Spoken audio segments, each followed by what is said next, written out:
Welcome to the Bourbon Experience. My name's Austin. I'm Jason C. Today we're drinking Kentucky Owl.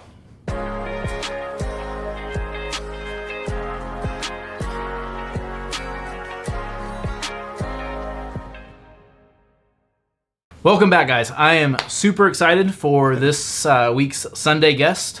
I've got Jason C. from the Mash and Drum, a man that needs no introduction. Some introduction. I'll just put it this way. If you're subscribed to me and you're not subscribed to Jason C., there's some kind of freak in nature going on. Go straight to his channel if you're not. Subscribe to him. Help him get to 100,000 subscribers this year. It'll be a huge accomplishment. Working on it.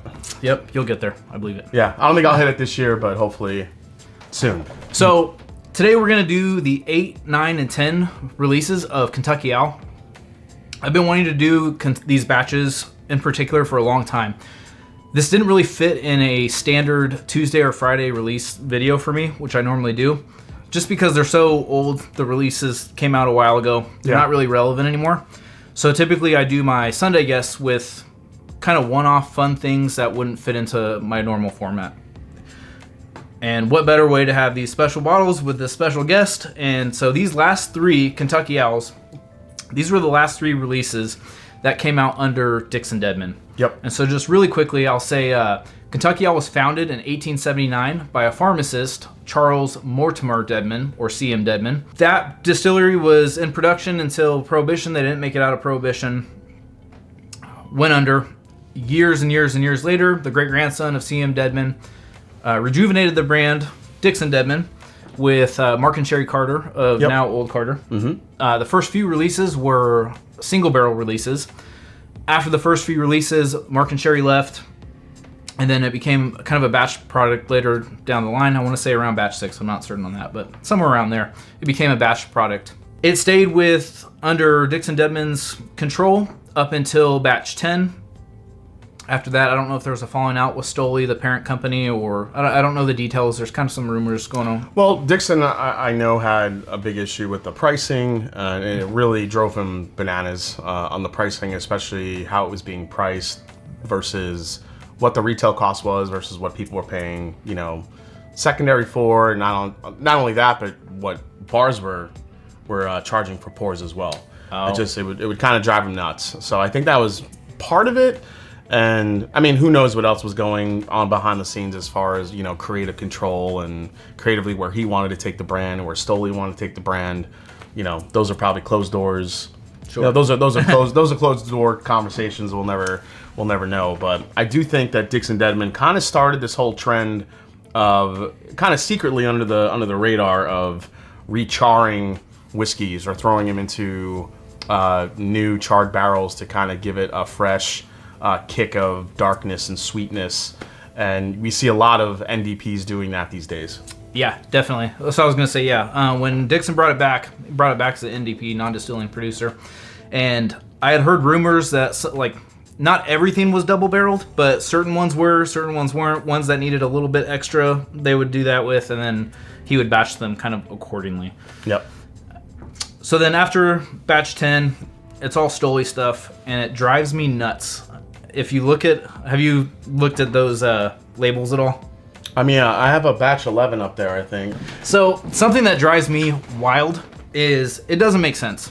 It says original cask. So what does that mean? Non-finished. And then it says single batch. It doesn't say single barrel. It says single batch. So what does that mean? It's just one batch. A single batch, I guess. It's kind of, I feel like the people of Stoli, after Dixon left, looked at a word cloud of bourbon and just threw some terms on there. I mean, marketing can be a killer and also the best friend of whiskey. Yeah. And I think in terms of what happened with Kentucky Owl ended up being kind of a killer. Not to mention the price points on it. Yeah, MSRP is about $2.99 on these. It depends on the release. That they did that one release. I think it was a Mardi Gras release. That thing wasn't that like a $500 bottle or something. It was something crazy. So, I don't know. I stopped following after the 10.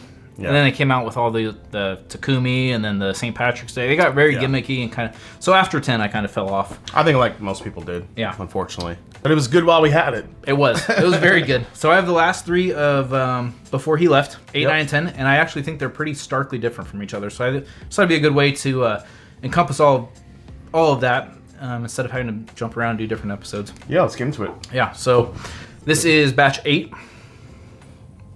Cheers. Oh. Yeah, I get like a butterscotch and I get like a orange marmalade. Yeah, the orange I could see, but this is more to me. This is like Rolo candy, just chocolate covered caramel syrup, and oh my god, so good. You definitely get the O from that recharge barrel. If you've seen my Battle of the ECBP tournaments, I did a tournament of Elijah Craig Barrel Proof from 17 to 20. One of them, B518, we described as Rolos, very specifically so. Yeah, this reminds me of that. And that has like that dark, rich oak note. The chocolate is there. That orange marmalade is there too. I do get a little bit of pop of citrus here.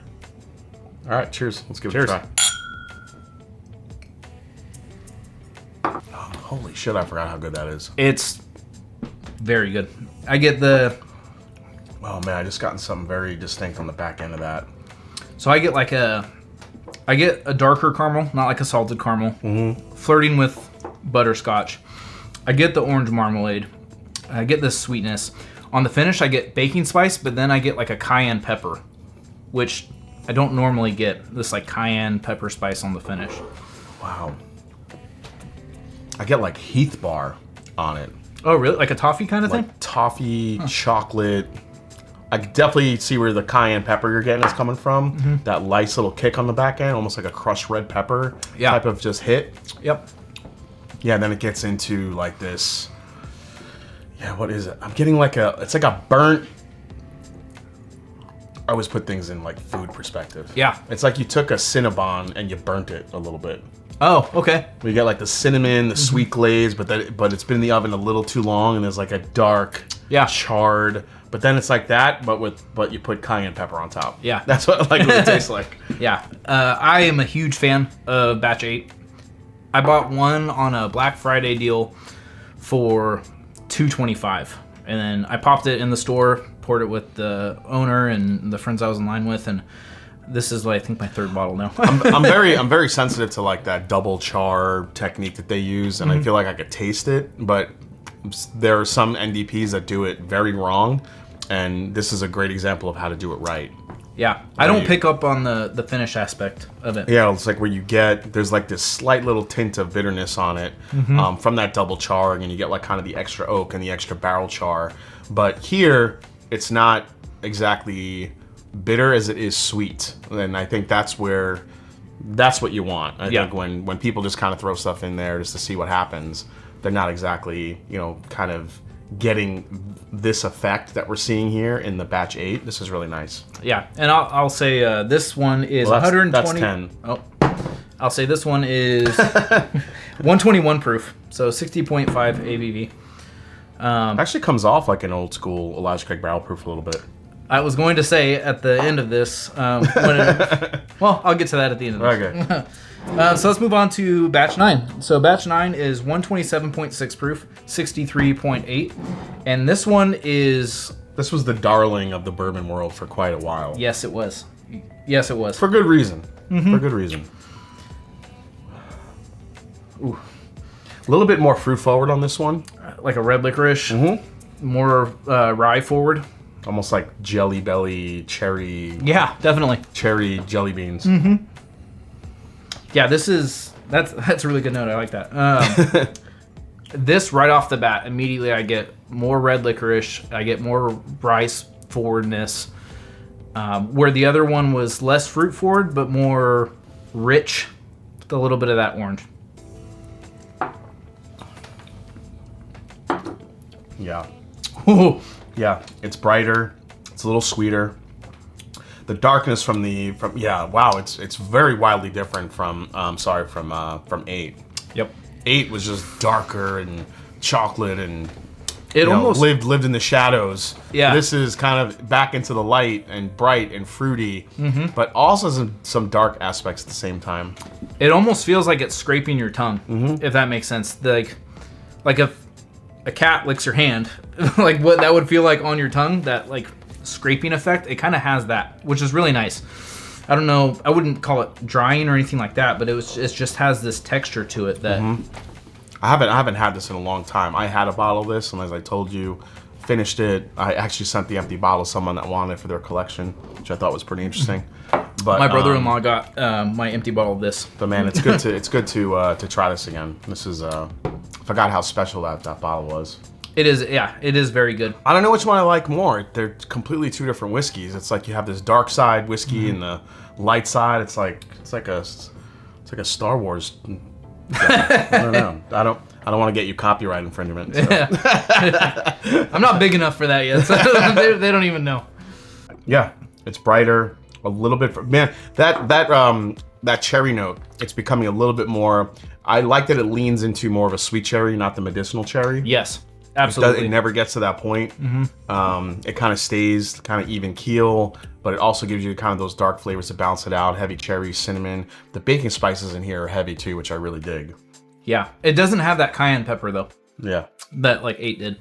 So a little bit different kind of baking spice, spice. So as we move on to batch 10, the last and final release prior to Dixon Dedman's departure, I'll just say this. So MSRP was about $300.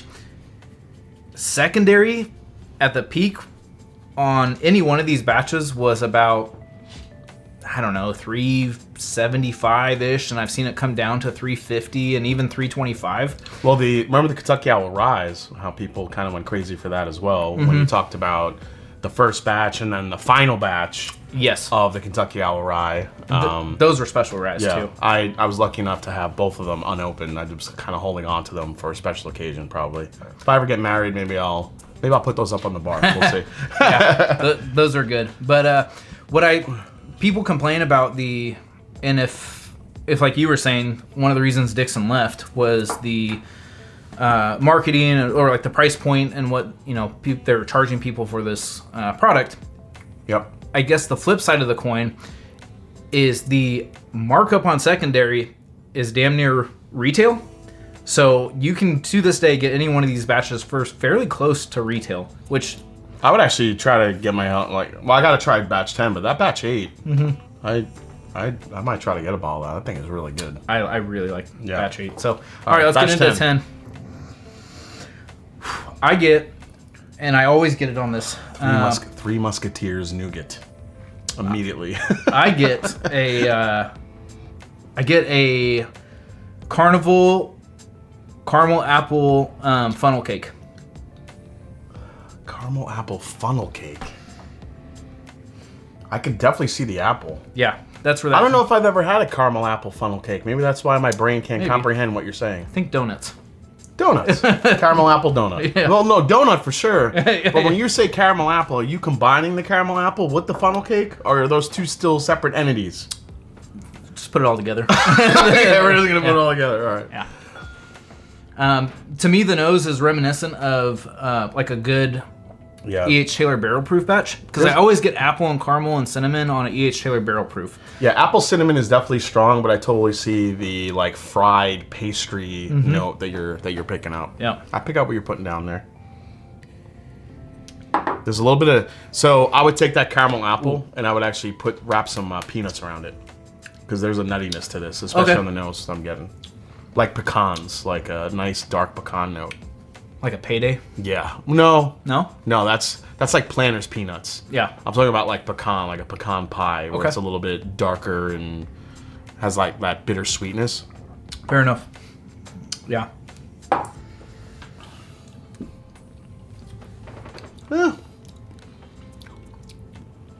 Like it. Don't like it as much as 8 and 9. That's where I land all the time. I've done these blind. I guess actually that's where, now that we've tried all 3, that's where I'll kind of jump into this. I've done all 3 of these blind, and then these kind of live in the same realm of an older ECBP batch. I do like the spice of 10. It's got a sneaky, I call it the flag on the play. The late hit. Yeah. Kind of a late hit on the back end where you get like this really like enveloping spice. Like it's allspice and cinnamon and a little bit of clove on the very back end of that. Yes. I just took another sip, and it was like the tiniest bit, so it went straight to the back, and Yeah, as you were saying that, like the clove, the allspice specifically, yeah. It just kind of blooms on the back end of it. Yeah, I get this fried pastry and then this apple caramel right up front. I think the closest thing on the batch 10 would be like a E.H. Taylor barrel proof, maybe, for me. Sure. E.H. Taylor barrel proof, I always get apple cinnamon on it. Every time. Every time.